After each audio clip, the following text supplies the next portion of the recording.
길이 막히면 새로운 길을 찾으면 됩니다. 세상에 완전히 막힌 길은 없습니다. 막혀 있다고 생각하는 것은 스스로의 마음일 뿐이죠. 흐르는 물은 결코 멈추지 않습니다. 바위를 만나면 돌아가고 언덕을 만나면 떨어지며 그렇게 또 다른 길을 만들어 갑니다. 오늘의 한 걸음이 내일의 길을 만듭니다. 작더라도 멈추지 않는 발걸음이 인생을 바꿉니다.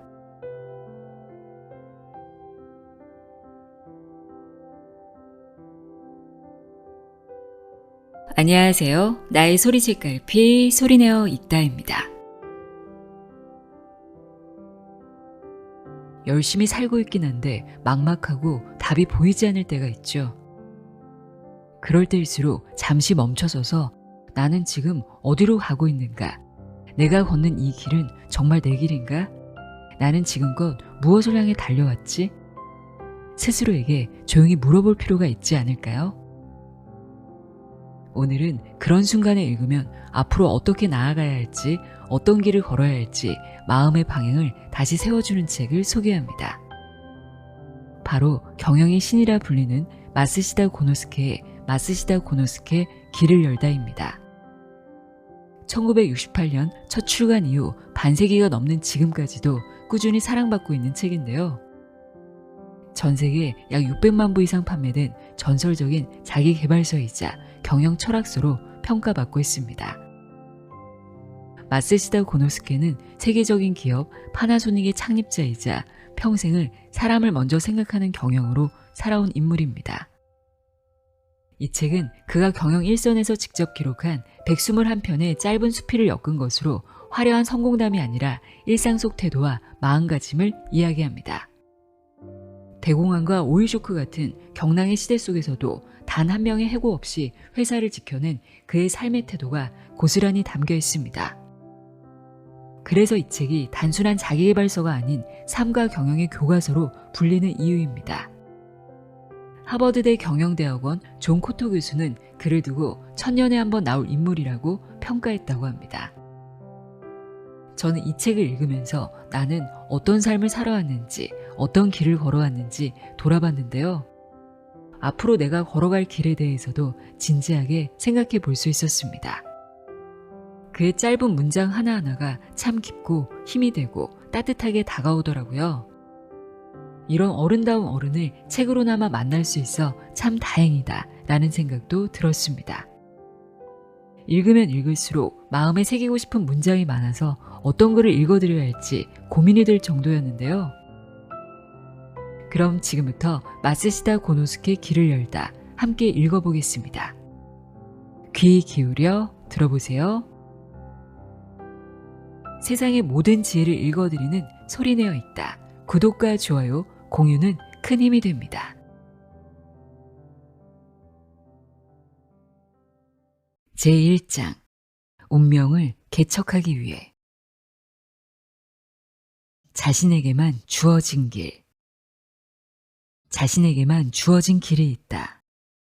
하늘이 내려준 고귀한 길이 있다. 어떤 길인지는 알 수 없지만 다른 사람은 걷지 못하는 길이다. 자신만이 걸을 수 있는 그것도 2번은 걷지 못할 소중한 길이다. 길은 넓을 때도 좁을 때도 있다. 오르막길이 있는가 하면 내리막길도 있다. 평탄할 때도 있지만 해치고 나아가느라 땀을 흘려야 할 때도 있다. 이 길이 과연 옳은 길인지 그른 길인지 도저히 판단이 서지 않을 때도 있고 위안을 구하고 싶어질 때도 있을 것이다. 하지만 결국은 이 길밖에 없지 않은가? 포기하라는 말이 아니다. 지금 서 있는 이 길, 지금 걷고 있는 이 길, 어쨌든 이 길을 쉬지 않고 걸어야 한다. 자신만이 걸을 수 있는 소중한 길 아닌가? 자신에게만 주어진 둘도 없는 길 아닌가? 다른 사람의 길에 마음을 빼앗겨 어찌할 바를 모르고 우두커니 서 있는들 길은 절대 열리지 않는다. 길을 열려면 일단 걸어야 한다. 마음을 정하고 열심히 걸어야 한다. 설령 그것이 먼 길처럼 생각되더라도 쉬지 않고 걸으면 반드시 새로운 길이 열린다. 짙은 기쁨도 생겨난다. 있는 그대로 받아들이고 산다. 역경은 그 사람에게 주어진 고귀한 시련으로 이 시련에 단련된 사람은 참으로 강인하다. 먼 옛날부터 위대한 인물들은 온갖 역경에 시달리면서도 불굴의 정신으로 살아남았다. 역경은 분명 고귀하다. 다만 역경을 중시한 나머지 여기에 집착해 역경 없이는 인간이 완성되지 못한다고 믿는다면 그것은 일종의 편견일 것이다. 역경은 고귀하다. 하지만 순경, 즉 순조로운 환경 또한 고귀하다. 중요한 것은 역경이든 순경이든 주어진 환경을 있는 그대로 받아들이고 사는 자세다. 겸허한 마음을 잊지 않는 자세다. 있는 그대로 받아들이는 마음을 잃으면 역경은 비굴함을 낳고 순경은 오만함을 낳는다. 역경인지 순경인지는 중요하지 않다. 그것은 그때 그 사람에게 주어진 하나의 운명이다. 그저 그 환경을 있는 그대로 받아들이고 살면 된다. 있는 그대로 받아들이는 마음은 사람을 강하고 올바르며 총명하게 만든다. 역경을 있는 그대로 받아들이면서 극복해온 사람, 순경을 있는 그대로 받아들이면서 자신을 성장시켜온 사람. 각기 다른 길을 걸어왔지만 그들의 강함과 올바름, 총명함은 같다. 얽매이지 말고 안주하지 말고 주어진 환경을 있는 그대로 받아들이며 살길 바란다. 뜻을 세우고 나아간다. 뜻을 세우자. 진심을 담아서 진지하게 뜻을 세우자. 목숨을 건다는 마음가짐으로 뜻을 세우자. 뜻을 세웠다면 일은 이미 절반쯤 이루었다고 봐도 무방하다. 뜻을 세울 때 늙었느냐 젊었느냐는 전혀 상관없다. 그리고 늙었든 젊었든 뜻이 있다면 길은 반드시 열린다. 지금까지 인생 길을 걷는 가운데 몇 번인가 뜻을 세웠지만 길을 잃기도 하고 좌절도 했을 것이다. 하지만 길이 없거나 열리지 않았던 것은 세웠던 뜻이 약했기 때문이 아닐까? 다시 말해 어떤 일을 이루고 싶다는 마음에 부족함이 있었기 때문은 아닐까? 지나간 일은 더 이야기하지 말자. 돌아오지 않은 날들에 대해 이러쿵저러쿵 하지 말자. 그리고 지금까지 타인에게 기대고 의지하려는 마음이 있었다면 그 마음을 깔끔하게 떨쳐내자. 중요한 것은 자신의 뜻과 태도다. 1000만 명을 상대로도 두려움 없이 나아가는 강렬한 용기와 실행력이다. 뜻을 세우자. 자신을 위해, 타인을 위해, 그리고 우리가 사는 이 나라를 위해. 손으로 더듬듯 조심스레 걸어라. 눈이 보이지 않는 사람은 잘 다치지 않는다. 오히려 눈이 보이는 사람이 돌부리에 걸려 넘어지거나 무언가에 부딪혀서 다치고는 한다. 사물이 보이는 까닭에 방심하고 조심성 없이 행동하는 것이다. 눈이 보이지 않는 사람은 손으로 더듬으면서 걷는다. 한 발 한 발을 신중하게 내딛는다. 겸허한 것이다. 그리고 한 발을 내딛기 위해 온 신경을 집중한다. 반면에 눈이 보이는 사람은 이처럼 조심스럽게 걷지 않는다.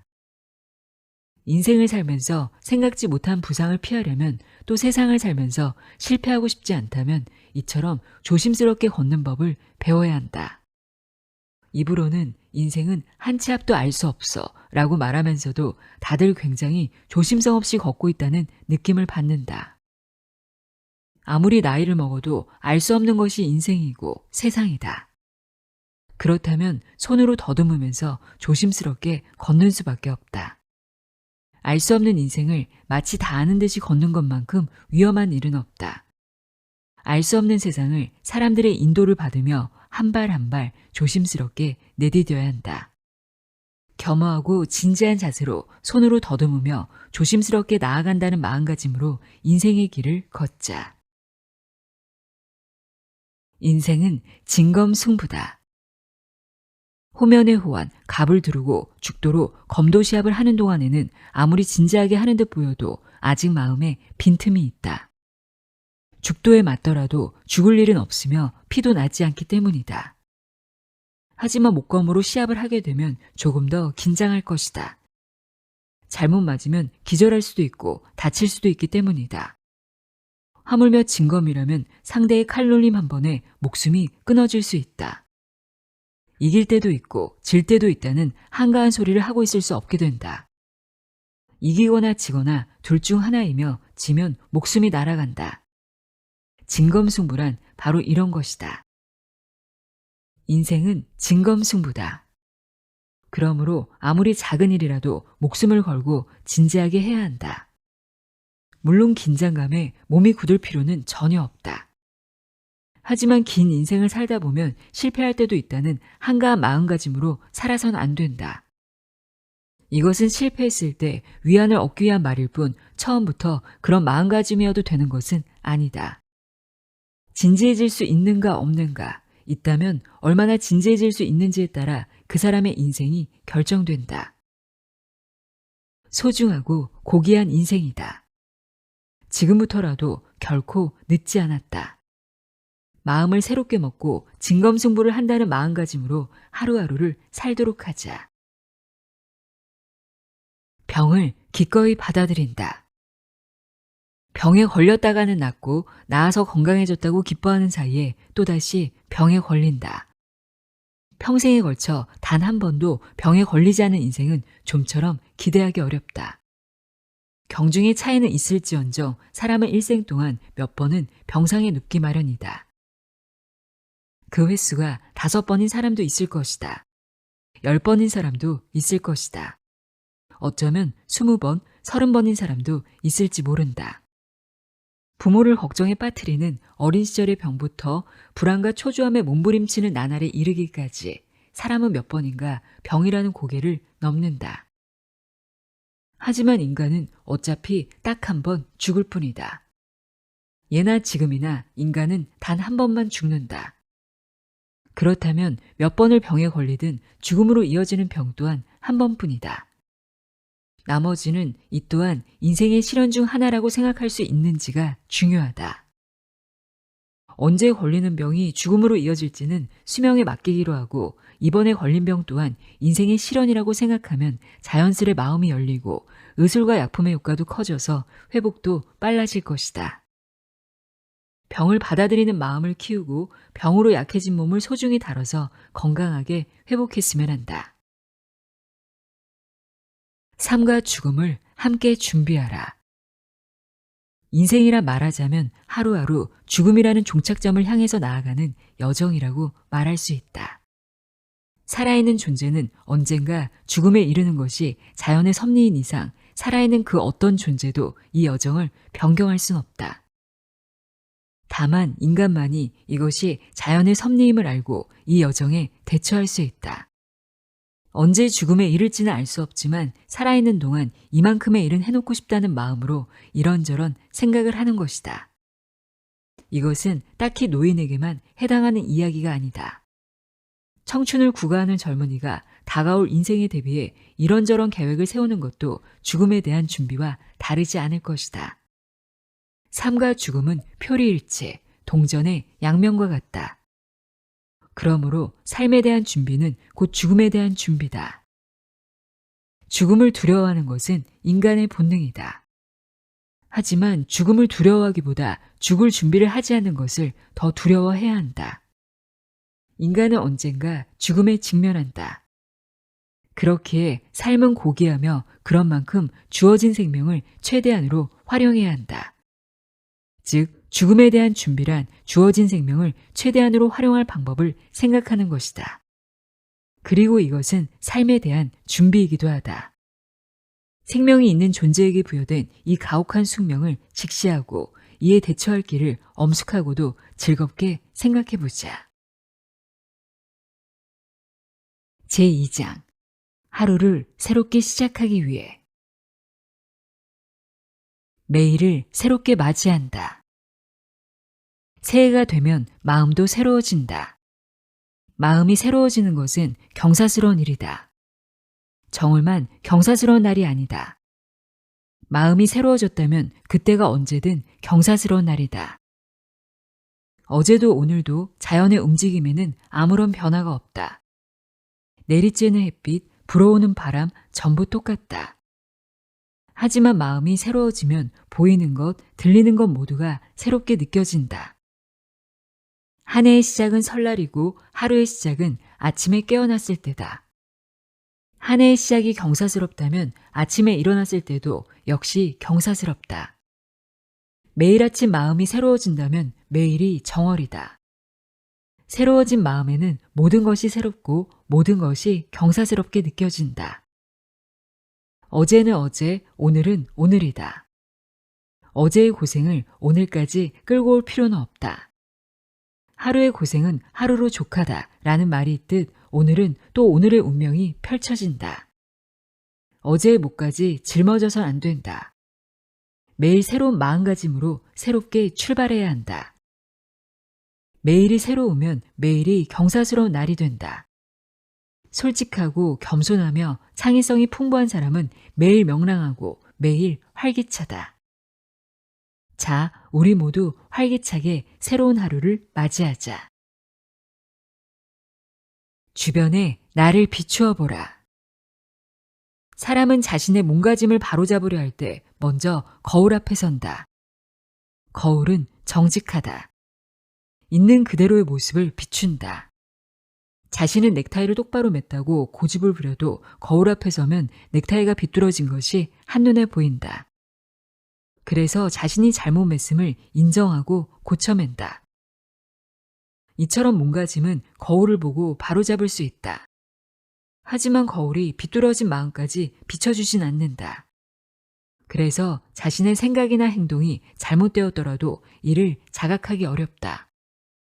마음을 비추는 거울은 없기에 어쩔 수 없다면 어쩔 수 없지만 그래도 비뚤어진 마음을 바로잡고자 하는 마음, 겸허한 마음만 있다면 마음을 비추는 거울은 곳곳에 있다. 자신의 주위에 있는 사물이나 사람은 전부 자신의 마음을 반영한다. 자신의 마음을 비추는 거울이다. 모든 사물이 내 마음을 비추며 모든 사람이 내 마음과 연결되어 있는 것이다. 옛 성현은 먼저 자신의 눈에서 들보를 빼내시오 라고 가르쳤다. 조금 더 주위를 유심히 살피고 사람들의 목소리에 귀를 기울이자. 그런 겸허하고 솔직한 마음이 있으면 사람과 사물이 전부 마음을 비추는 거울이 되어서 내 생각과 행동이 바른지 틀렸는지 있는 그대로 비추어 줄 것이다. 하루에 3번 바뀐다는 각오. 이 우주에 존재하는 것은 전부 시시각각으로 변화한다. 만물 유전이라는 말처럼 매 순간 모습을 바꾸기에 오늘이 되면 어제의 모습은 존재하지 않게 된다. 이것은 바꿔 말하면 매일이 새롭다는 뜻이며 매일 새롭게 생성되고 발전하는 게 이 우주의 대원리라고 말할 수 있을 것이다. 인간 또한 이 대원리 속에서 살고 있다. 오늘은 어제와 다른 모습이 된다. 시시각각으로 변화하며 시시각각으로 새로운 모습이 만들어진다. 이 속에 인간 사회의 생성과 발전이 있다. 사람의 생각도 마찬가지다. 옛사람들은 군자는 하루에 3번 바뀐다 라고 말했다. 하루에 3번이나 생각이 바뀐다는 것은 요컨대 그만큼 새로운 것을 찾아내고 만들어내기 때문으로 이것이야말로 군자가 군자인 이유다. 하루에 한 번도 바뀌지 않으면 안 된다는 말이다. 우리는 바뀌는 것을 두려워하고 바뀌는 것에 불안감을 느끼는 경향이 있다. 이 또한 인간의 일면이겠지만 이것은 이미 무엇인가의 얼매인 모습일 것이다. 한 번 또는 2번 바뀌는 것은 진보하는 모습이며 여기에서 더 나아가 하루에 3번, 4번 바뀌어도 좋다. 그럴 때 비로소 생성과 발전이 있다. 이렇게 생각하는 것도 하나의 관점이 아닐까? 왜? 라고 물어라. 아이의 마음은 순수하다. 그래서 모르는 것이 있으면 왜 하고 곧바로 물어본다. 아이는 진지하고 열심이다. 그래서 들은 대답을 자신의 머리로도 열심히 생각해 본다. 그리고 생각해 봤지만 이해가 안 되면 계속 물어본다. 아이의 마음에는 사심이 없다. 얽매임이 없다. 좋은 것은 좋고 나쁜 것은 나쁘다. 그래서 의외의 본질을 꿰뚫어 볼 때가 종종 있다. 아이는 그러면서 성장한다. 왜라고 묻고 대답을 듣고 그 대답을 사심 없는 마음으로 생각해 보고 다시 왜라고 되물으면서 하루하루 성장해 가는 것이다. 이것은 어른도 마찬가지다. 매일 새로워지려면 항상 왜라고 물어야 한다. 그리고 그 답을 자신의 머리로 생각해 보고 다른 사람에게도 가르침을 구해야 한다. 순수하고 사심이 없으며 진지하고 열심히 일하면 왜라는 의문을 품은 대상은 도처에 널려 있다. 그것을 발견하지 못하고 오늘을 어제처럼 내일을 오늘처럼 그렇게 10년을 똑같은 방식으로 살면 그 사람의 진보는 멈춘다. 사회의 진보도 멈춘다. 번영은 왜라는 의문에서 만들어지는 것이다. 제3장 함께 살아가는 삶을 위해 가능한 한 내 것을 나눠라. 주고받는 것이 이 세상의 법칙이다. 즉 자신이 가진 것을 다른 사람에게 줌으로써 그에 걸맞은 것을 다른 사람에게서 받는다. 세상은 이렇게 돌아간다. 그러므로 많이 받고 싶을 때는 많이 주면 된다. 충분히 주지 않고서 많이 받기를 바라는 것은 이기적인 생각이며 이런 사람들만 있으면 세상은 번영하지 못한다. 준다는 것은 알기 쉽게 말하면 서비스를 한다는 뜻이다. 자신이 가진 것으로 세상 사람들에게 최대한 서비스하는 것이다. 머리가 좋은 사람은 머리로, 힘이 있는 사람은 힘으로, 솜씨가 좋은 사람은 솜씨로, 친절한 사람은 친절함으로, 그리고 학자는 학문으로, 상인은 장사로. 어떤 사람이든 찾아보면 그 사람만이 줄 수 있는 고귀한 재능이 있다. 그 타고난 재능으로 세상에 서비스를 하면 되는 것이다. 서비스가 좋은 사회는 모두가 서로에게 많은 것을 주는 사회이며 그래서 모두가 몸도 마음도 풍요로워진다. 번영하는 사회를 만들기 위해 자신이 가진 것을 서로에게 최대한 나누자. 인간만이 할 수 있는 일. 어떤 관점에서 보면 이 세상의 모든 것이 사람과 사람의 약속 위에서 성립한다고 해도 과언이 아니다. 친구와 만날 약속부터 금전 또는 물품을 빌리고 빌려줄 때의 약속, 나아가 사칙이나 국가의 법률도 우리의 생활을 질서 있고 원활하게 만들기 위한 하나의 중요한 약속이다. 약속은 서로의 신용 위에서 꽃을 피운다. 그러므로 약속을 지키느냐 지키지 않느냐는 그 사람이 얼마나 높은 정신을 지녔는지 나타내는 하나의 척도이며 도의라든가 도덕도 이런 부분에서 그 성과가 드러난다. 내게 손해가 되게 생겼다고 해서 태연하게 약속을 어긴다면 동물과 다를 것이 없다. 서로 주고받은 약속은 반드시 지키는 높은 정신은 인간이 하늘로부터 부여받은 것이다. 만약 이 정신이 약해진다면 사회생활의 온갖 측면에서 물심양면으로 크게 부정적인 영향이 나타나게 된다. 단순히 기다린 시간을 낭비하는 정도로는 끝나지 않을 것이다. 그러므로 부디 약속을 꼭 지키자.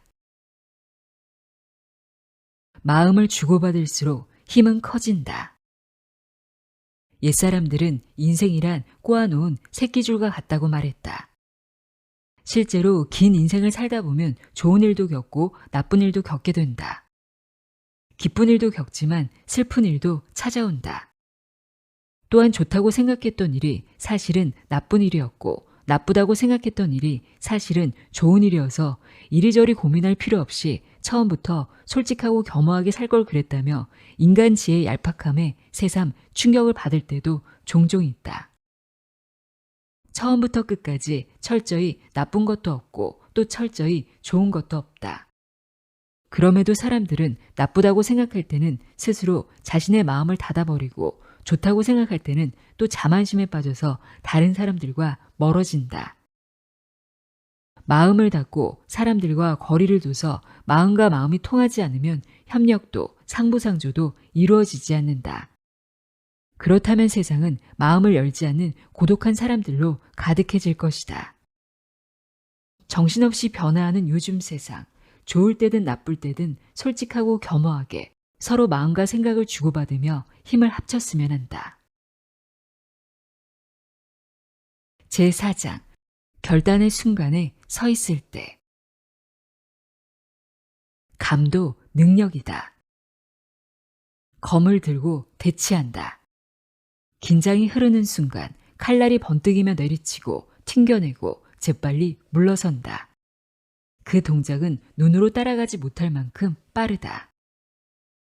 여기에 논리는 없다. 상대의 칼날이 오른쪽에서 날아왔으니 이것을 오른쪽으로 튕겨내자는 식으로 하나하나 생각하진 않는다. 눈에 보이지 않는 기척을 느끼고 몸 전체에서 번뜩이는 일순간의 감을 통해 순간적으로 반응한다. 게다가 그 감은 논리 이상으로 정확하며 적확하다. 감이라고 하면 일반적으로는 왠지 비과학적이고 모호한 것처럼 생각되지만 수련에 수련을 거듭한 결과 생겨나는 감은 과학조차 범접할 수 없을 정도의 정확성과 적확성을 지니고 있다. 이것이 인간 수련의 위대함이다. 세상에서 이야기되는 과학적인 발명과 발견의 대부분은 과학자가 오랜 수련을 통해서 손에 넣은 뛰어난 감에 기반하고 있으며 그 감의 원리를 부여하고 실용화함으로써 탄생한다. 요컨대 과학과 감은 본래 결코 상반되는 개념이 아닌 것이다. 결국 수련과 연마가 중요하다. 감을 발동하는 것을 전보다 더 중요하게 생각하며 수련을 쌓아나가자. 자문자답을 반복한다. 자신이 한 행동을 다른 사람들이 평가한다. 칭찬받을 때도 있지만 폄하할 때도 있다. 차갑게 무시당할 때도 있을 테고 과분한 평가에 당황할 때도 있을 것이다. 다양한 관점에서 다양한 평가를 받게 된다. 그래서 기쁨에 가슴이 설렐 때가 있는가 하면 제대로 이해받지 못해 마음이 우울해질 때도 있다. 일희일비는 인간의 습성이다. 긍정도 부정도 전부 나를 위한 것이라고 고맙게 받아들이자. 물론 타인의 평가도 중요하지만 역시 스스로 나를 평가하는 것이 더 중요하다. 내가 한 일이 정말로 옳았는지 그 생각이나 행동에 정말로 잘못은 없었는지 솔직하고 올바르게 자기 평가를 해야 한다. 그러려면 자문자답을 솔직하게 반복해야 한다. 스스로 질문하고 스스로 대답하는 일은 결코 쉽지 않다. 아니란 마음가짐으로는 할 수 없는 일이다. 하지만 이런 행위에서 진정한 용기와 진정한 지혜가 샘솟는다. 그러니 다시 한번 더 스스로 묻고 스스로 답해보자. 제5장 어려움을 헤쳐나가기 위해 걱정도 환영하라. 아무런 걱정도 근심도 아무런 두려움도 없다면 이 세상은 참으로 평온하고 태평하며 살기 좋은 곳이겠지만 현실은 그렇게 만만하지 않다. 우리는 항상 어떤 걱정, 근심, 불안을 안고 세상을 살아간다. 그런 인생의 위협들을 열심히 극복하며 그때그때를 무사히 넘기는 것에서 커다란 삶의 보람을 느끼고 인생의 오묘함을 맛보겠다는 마음가짐을 가지는 것이 중요하다. 이 마음가짐이 없으면 이 세상은 그야말로 저주받은 곳이며 인생은 암흑으로 가득해진다. 우울한 일에 직면해도 그것을 두려워해서 뒷걸음질 치면 안 된다. 걱정 또한 환영한다라는 마음가짐이 필요하다. 걱정이나 근심이 새로운 것을 떠올리게 하는 하나의 전기라고 여기며 당당하게 마주한다. 그렇게 힘과 지혜를 짜낸다면 반드시 생각지도 못했던 새로운 것이 만들어지며 새 길이 열린다. 참으로 불가사의한 일이지만 이 불가사의함이 있기에 세상은 한없이 오묘한 곳이라고 말할 수 있다. 때를 기다리는 마음. 세상 모든 일에는 때라는 것이 있다. 그것은 인간의 힘을 초월한 눈에 보이지 않는 대자연의 힘이다. 아무리 간절히 바라도 봄이 오지 않으면 벚꽃은 피지 않는다. 아무리 안달해도 시기가 오지 않으면 이를 성취할 수 없다. 겨울이 오면 봄이 가까워진다. 벚꽃은 조용히 그 봄을 기다린다. 그것은 대자연의 은혜를 진심으로 믿는 모습이라고 할 수 있으리라. 좋지 않은 때가 지나가면 반드시 좋은 때가 찾아온다. 이를 이루는 사람들은 반드시 때가 오기를 기다린다. 안달하지 않고 서두르지 않고 조용히 때가 오기를 기다린다. 때를 기다리는 마음은 봄을 기다리는 벚나무의 모습과 같다. 다만 아무것도 하지 않고 기다리는 것은 유행을 바라는 것과 다르지 않다. 벚나무는 조용히 봄을 기다리는 가운데 한순간도 쉬지 않고 힘을 축적한다. 축적한 힘이 없으면 때가 오더라도 이를 성취할 수 없을 것이다. 때를 얻지 못한 사람은 조용히 기다려야 한다. 대자연의 은혜를 진심으로 믿고 때가 올 것이라고 믿으며 착실히 힘을 축적해야 한다. 착실히 힘을 축적하는 사람에게는 반드시 때가 찾아온다. 기다리라는 말을 들으면 더더욱 조급해지는 것이 사람의 마음이다. 하지만 자연의 섭리는 그런 인간의 마음에 휩쓸리지 않는다. 매몰찬 것이 아니다. 조용히 때를 기다리는 사람에게는 따뜻한 빛을 내려준다. 그러니 우리 모두 때를 기다리는 마음을 키우도록 하자. 고난의 기로에 섰을 때 필요한 생각. 동물원의 동물은 먹는 것에 아무런 불안을 느끼지 않는다. 다른 동물이 위해를 가할지 모른다는 걱정도 하지 않는다.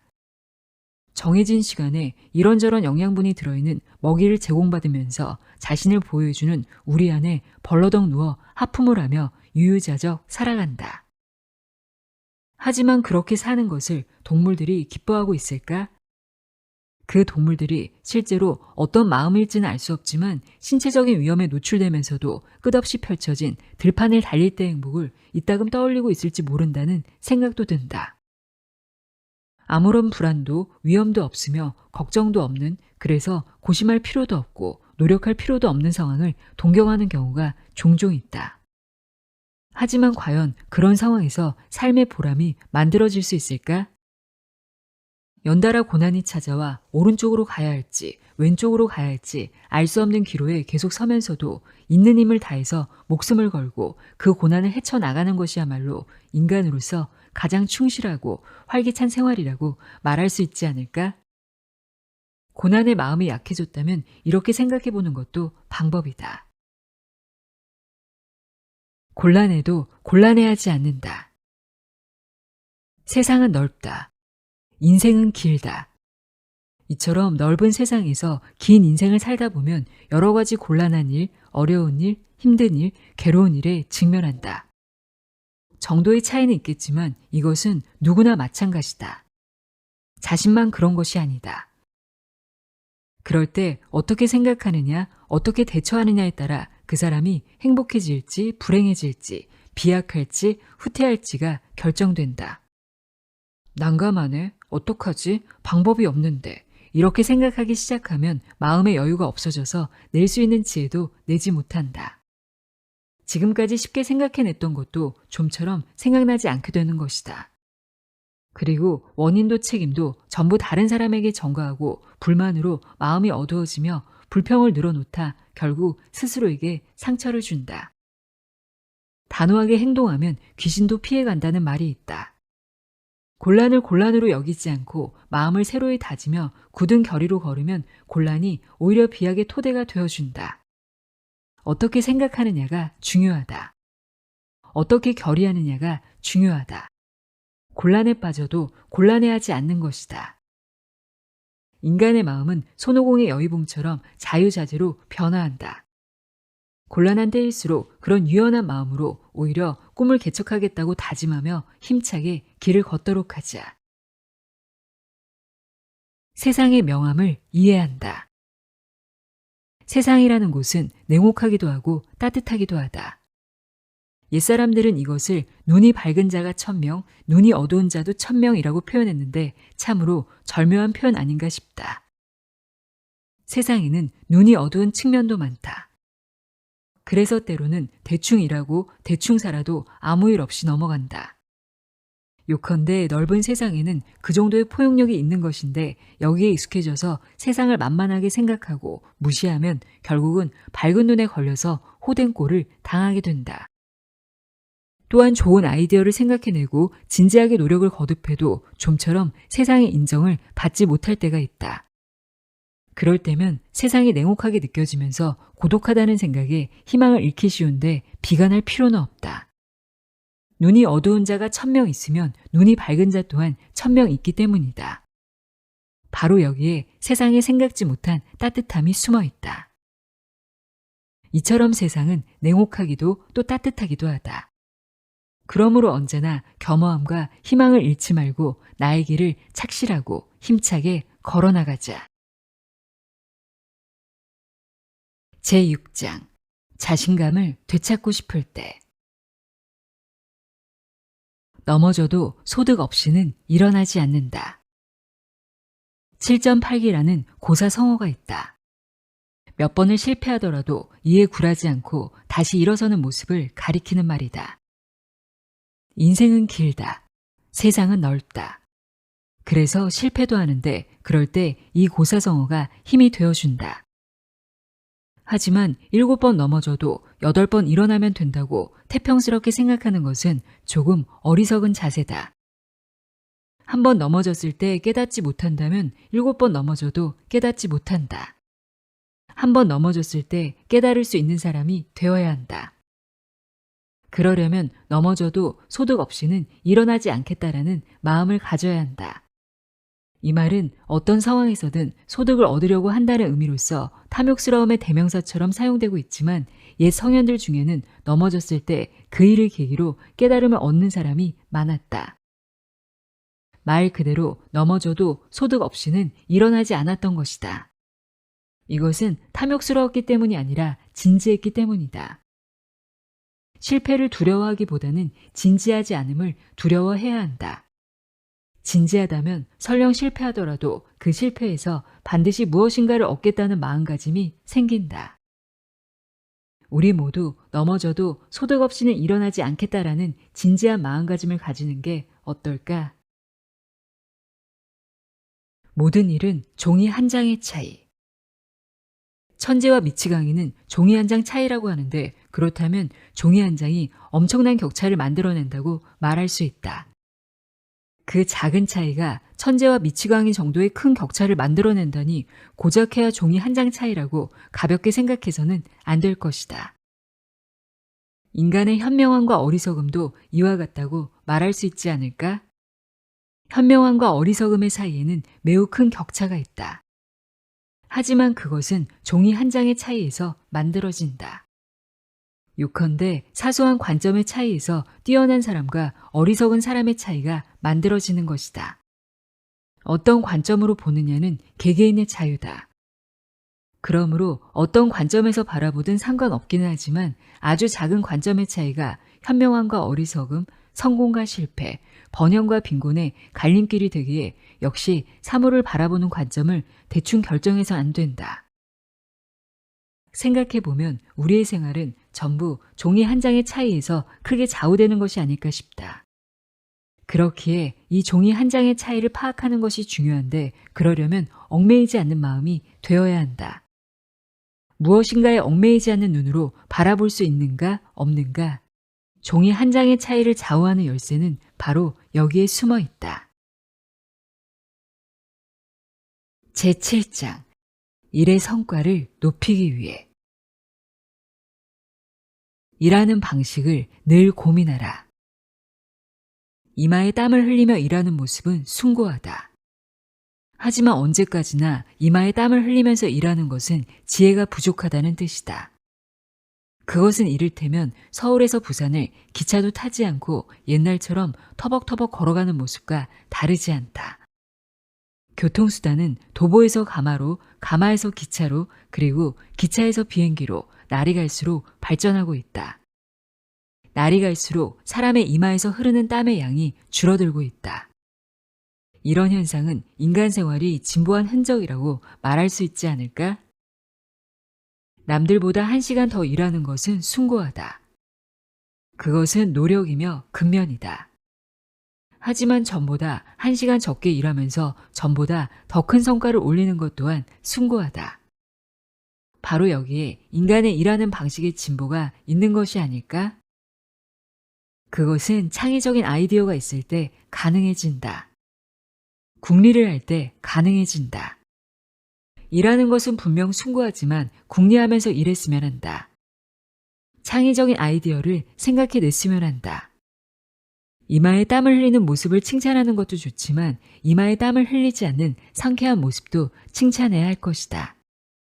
게으름을 피우라는 이야기가 아니다. 편하게 일할 방법을 궁리하라는 말이다.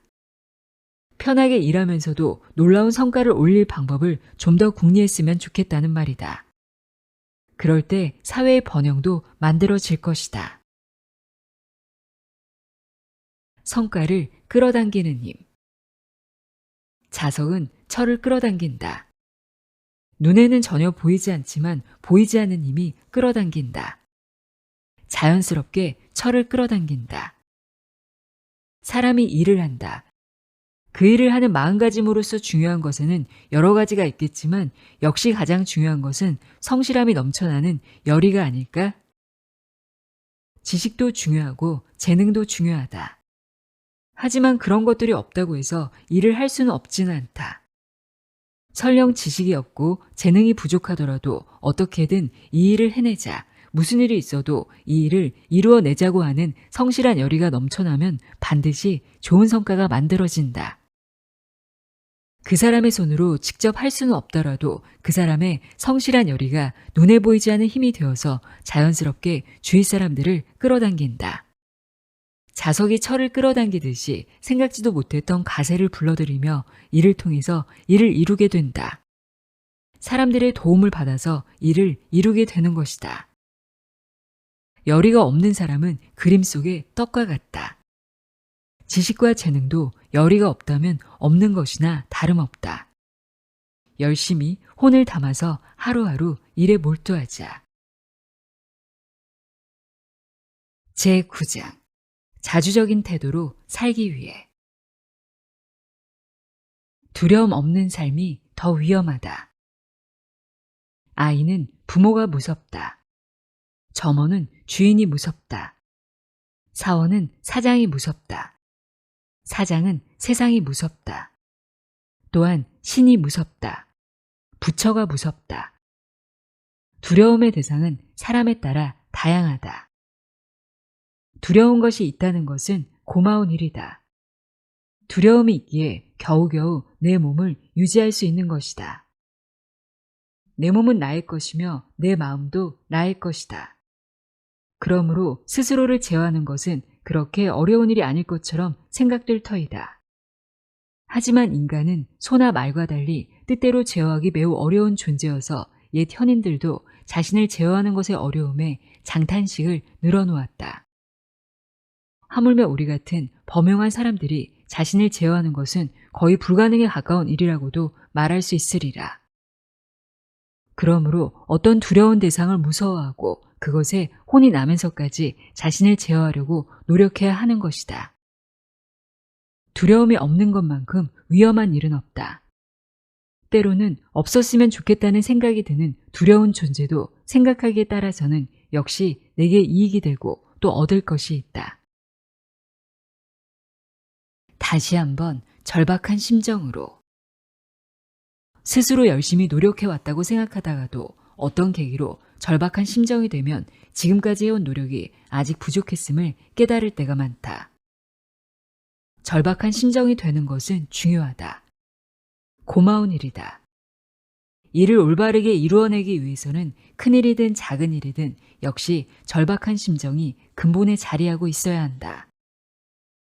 현대 문명의 이기를 최대한으로 이용해도 작은 빌딩 한 채를 짓는데 1년 반은 걸린다. 그런데 그 웅장하고 화려한 오사카 성이 불과 1년 반 만에 축성되었다고 한다. 편리한 문명의 이기도 없던 그 시대의 말이다. 이 대업의 밑바탕에는 실수하면 목이 잘린다. 기간 내에 완성하지 못하면 목이 날아간다는 축성 종사자들의 목숨 걸린 진지함이 있었다. 이것이 옳은지 그른지는 둘째치고 생명을 잃을지도 모른다는 것만큼 절박한 일은 없다. 모두가 오늘 하루도 열심히 일하고 있을 것이다. 하지만 다시 한번 절박한 심정으로 자신의 업무를 되돌아봤으면 한다. 돌고 돌아 나와 연결된다. 하나부터 열까지 나쁜 것은 전부 다른 사람 탓으로 돌려버린다면 그보다 마음이 편할 수 없을 것이다. 모든 책임은 상대에게 있으며 자신에게 불리한 것은 철저히 모른 척한다. 하지만 모두가 그런 태도로 서로에게 떠넘긴다면 이 세상은 어떻게 될까? 핑계는 얼마든지 댈 수 있다. 책임을 벗어날 논리는 무수히 많을 것이다. 또한 법률상으로는 무관계하다. 책임이 없다고 말하는 것도 가능하다. 하지만 이것은 논리나 법률상의 이야기일 뿐이다. 사람과 사람이 모여 살고 있는 이 세상에 나와 전혀 상관이 없는 자신에게는 아무런 책임이 없는 일은 존재하지 않는다. 언뜻 아무런 상관이 없어 보이더라도 돌고 돌아서 나와 연결된다. 연결되어 있는 한은 깊은 자기 반성과 강한 책임감이 뒤따라야 할 것이다. 모든 것을 타인 탓으로 돌리고 싶은 것이 인지상정이긴 하다. 하지만 그것은 사실 용기가 없는 모습이다. 마음이 약한 모습이다. 사회에 그런 사람들만 있다면 진정한 번영도 진정한 평화도 만들어지지 않는다. 우리 모두 한 명의 사회인으로서 책임을 아는 깊은 반성심과 큰 용기를 지녔으면 한다. 길은 가장 평범한 곳에 있다. 아침에 일어나면 얼굴을 씻는다. 집 앞을 쓸고 물을 뿌린다. 지극히 당연한 행동이다. 무엇인가를 받으면 고마워한다. 신세를 지면 미안해한다. 어질렀으면 뒷정리를 한다. 딱히 어려운 논리 같은 것은 없다.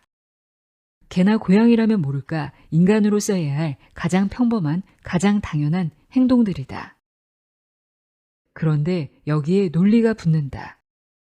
자의적인 논리가 붙으면 어느 틈엔가 뒷정리를 할 필요가 없어진다.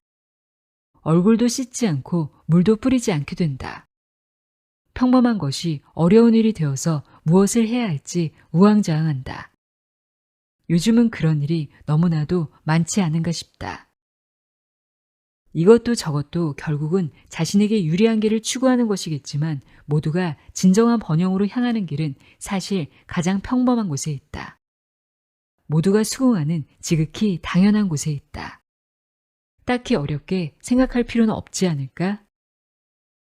다시 한번 생각해 봤으면 한다. 물이 낮은 곳으로 흐르듯이 여름이 지나면 가을이 오듯이 자연의 섭리를 따르면서 다시 한번 솔직한 마음으로 생각해 봤으면 한다.